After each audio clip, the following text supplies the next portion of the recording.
So what's up, guys? I've got a total off-the-cuff video for you here.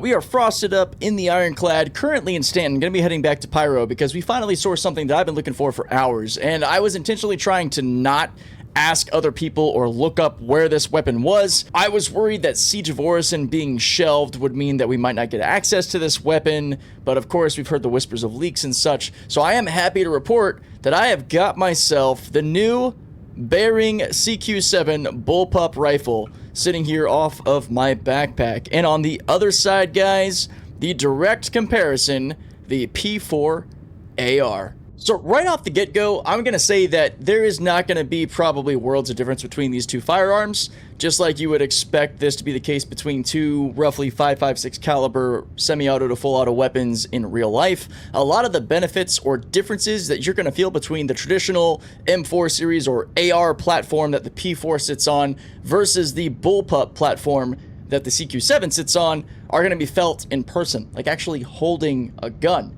So, not all of you will know this, but I am actually a gun guy. I've got my two babies here with me right here. I've got my SIG 365 Fuse in my holster by Tier 1 concealed, you know, love it. And also, a gift from Mugen XS, and my favorite firearm currently, I have my Springfield Echelon. This thing is an incredible full-size handgun. It is absolutely amazing. I love it. I am a big firearms guy in general. And with that, I am going to come to this video with that sort of approach. So this isn't like a meta breakdown that you should use this gun because it's like 0.2 damage higher than whatever for killing players. No, I'm giving my first ever like gun review video, taking a look at both the CQ7 and the P4 and kind of giving just a general overview of what it's like to use both of these firearms. Also bone stock. We're not going to be equipping any sights or barrels to these. That way they are functioning as you would expect right off the shelf, so to speak. So what is a bullpup? A bullpup is simply that your main action group, being your bolt carrier and chamber and all, is behind your trigger. Our magazine, our chamber, bolt, action, everything is behind the trigger. What this technically allows for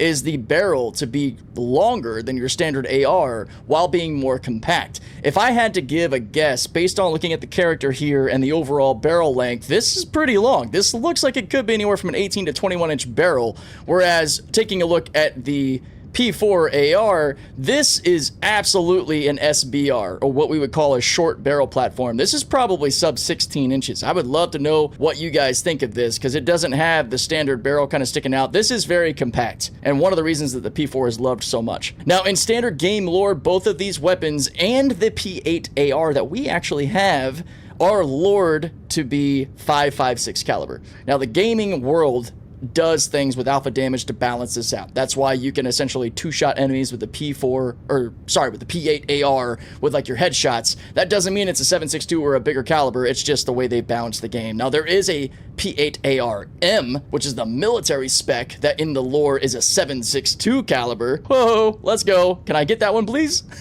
And also the S71 as another really great semi-automatic weapon is also a 5mm as far as in-game lore goes, caliber-wise. So I figured some of y'all might appreciate that. My fellow gun lovers out there, this is your first video from me that is basically a Star Citizen gun tuber video. So all that aside, the main difference between these two is decades and decades of iteration in the West with an AR platform that's been used both by military and civilians alike with, you know, better triggers, ergonomic grip, attachments from your optics to your lasers to foregrips, whatever you can imagine, which with this SBR configuration, you don't really even have a room for a foregrip. Actually, why don't we have foregrips in Star Citizen? That'd be kind of cool. Can we get a little bit more gun lover action here?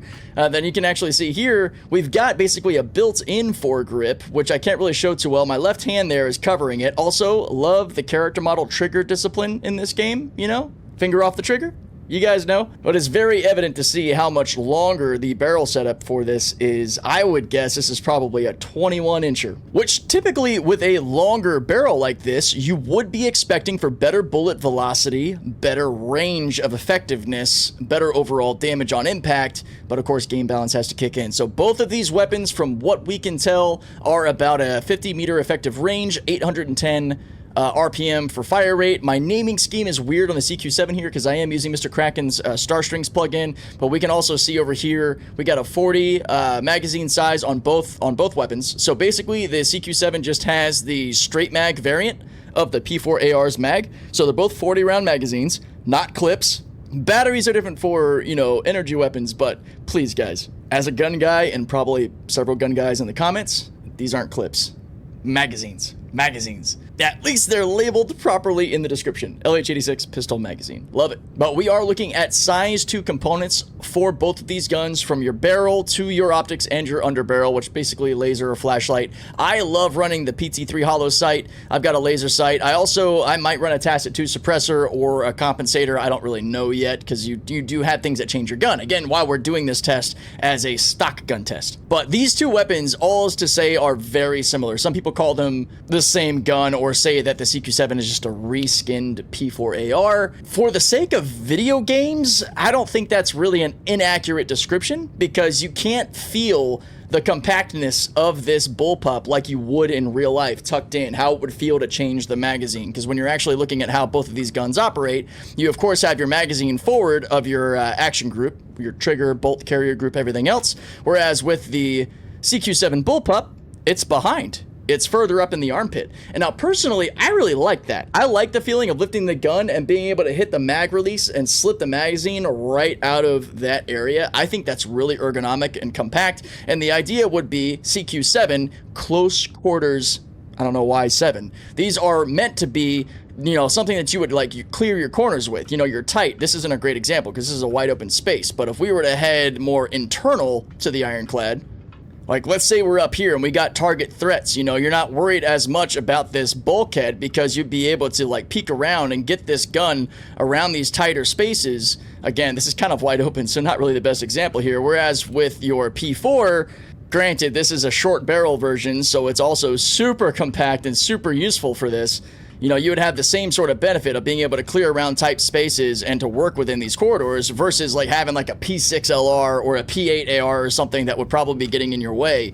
You know, with the way they have the P4 as sort of a short barrel version of a standard AR platform, it actually really stands up quite well in this sort of test between these two weapons. Like, this is absolutely not a video to make you choose the CQ7 over the classic P4-AR. This is just to kind of give you a realistic comparison of what these two guns are like and what they would be like in real life. Like, this is probably a 14 to 16-inch barrel, guys. Seriously, I would love your thoughts down in the comments below for what the barrel length for this would be compared to our CQ7, because god damn, that's huge.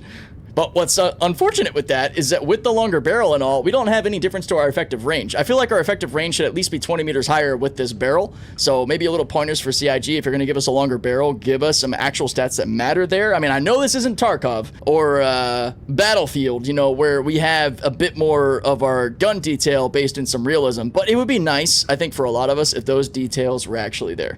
All right, so I've been yammering on way too long. I'm looking at the timer of this video. It already says 20 minutes, so that's terrifying. I really like guns, so I apologize, guys, if this is kind of ridiculous. All right, but we're going to do a standard just mag dump fire test and semi-auto fire test for each of these. Just get an idea for hip fire and aim down sight recoil. So we're going to be dumping quite a few mags here. Let's check this out.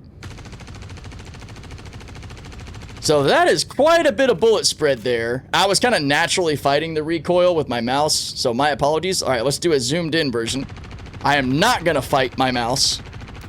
So it takes us up to about the top of the door. All right, so let's switch over to the CQ7. Hip fire.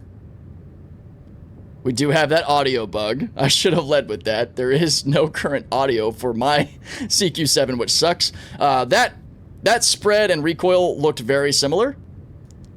And, yep, that recoil looks very similar as well. So far, these guns are twinning, except this one is, like, super silenced. You can't hear a damn thing. I don't really know why that is. I might actually do an Alt F4 real quick and see if I can get the audio back. Okay, we're back. Let's see. Do we have any audio? We do not. So she is nice and quiet. With burst control, the recoil is pretty much non-existent, you know, if you just control your trigger finger. And that is going to be the same for either weapon. Yeah, no, it's really good. And then, of course, you have a semi-auto selector mode, which I really love. That way you can be a bit more accurate and a bit more placed with your shots. And it also greatly controls your recoil. Same over here. Well, hang on. All right. Without audio feedback, it'd be a little tough. But yeah, you're basically a laser beam when you're in semi-auto. Alright, what better way to actually end this video than by taking these guns into the action. We're going to head back to Pyro, the Headhunters missions that I like, and we're going to run through and clear out the bases, because I'm pretty used to how they're laid out, so it'll be a really good test, all variables considered between both weapons. I am probably going to keep them both completely stocked for this test, so no optics, no barrels, nothing to add to either one.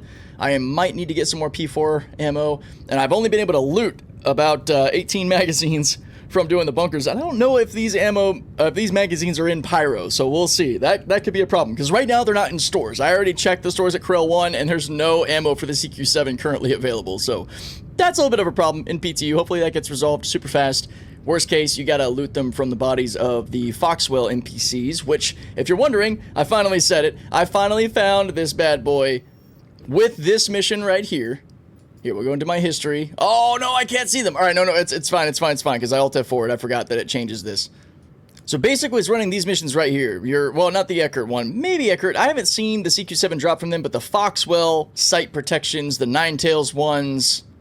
There are some missions where you go to specific places like Utopia or whatever, and that is where the Ninetales NPCs have a chance of dropping the CQ7. So Foxwell, pretty much anywhere in Stanton, and I think also some of the missions out in Nix. Some of the new Protect and Defend missions are supposed to potentially drop these, and this is also not a discussion on the new heavy machine gun and the heavy armor. That's all separate too. All these should be available with the new missions or with Foxwell bounty hunting stuff. Since again, Siege of Orsan's been walked back and shelved for now, which I'm in favor of. Let's get this game working right before we add even more crazy events to it. But outside of that, this is your best bet for finding it. I was not able to find it anywhere in Pyro after doing a bunch of mercenary missions and looting bases and all. I was hoping I would, but no dice. Okay, here we are at the weapons shop. Let's see what kind of ammo they've got here. I'm pretty sure we'll have no issue finding our P4 ammo.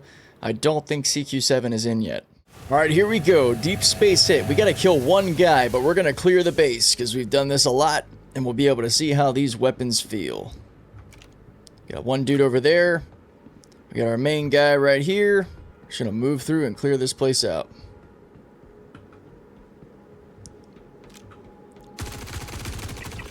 That felt good. Hmm?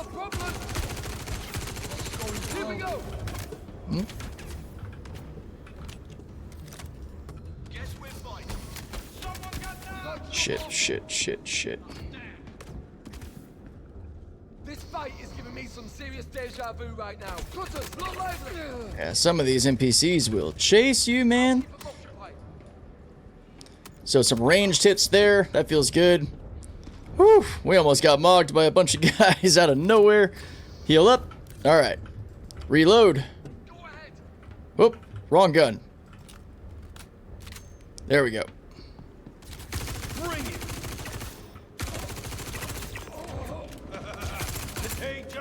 We might have actually used a little bit of the CQ in that. Just out of muscle memory. No, this thing feels really good. Even stock, it feels like a laser beam, dude. I'm running through this a little faster than I normally would. There we go. Yeah, we did use a little bit of the CQ. Whoops. If anything, that tells you how similar they are. Dead. We got one guy usually in here. Whoop, reloading. Oh, we were out of mags. Damn. Alright, backpack reload. Not the greatest way to do that. We got two more guys in the back. And it looks like our main target's one of them. Let's do a repull, which is left alt 1, by the way, if you want to repull your mags. That's what that function is. Helps you get them all situated. Good stuff. Alright, yeah. Oh, right here. Woo! Let's go. Not bad for close quarters, man. This gun's fast. Peek around. Usually got a couple of guys up in here with some Karnas. Are they not in here? That's weird. Are they bucking the trend? Oh, there they are. Bam! And that is a total mission clearing. Let's go. I think for the next one, to make sure I don't switch over to the P4 by instinct, we're actually going to unequip it and put our tractor rifle on our back. Oh. I got you. Go!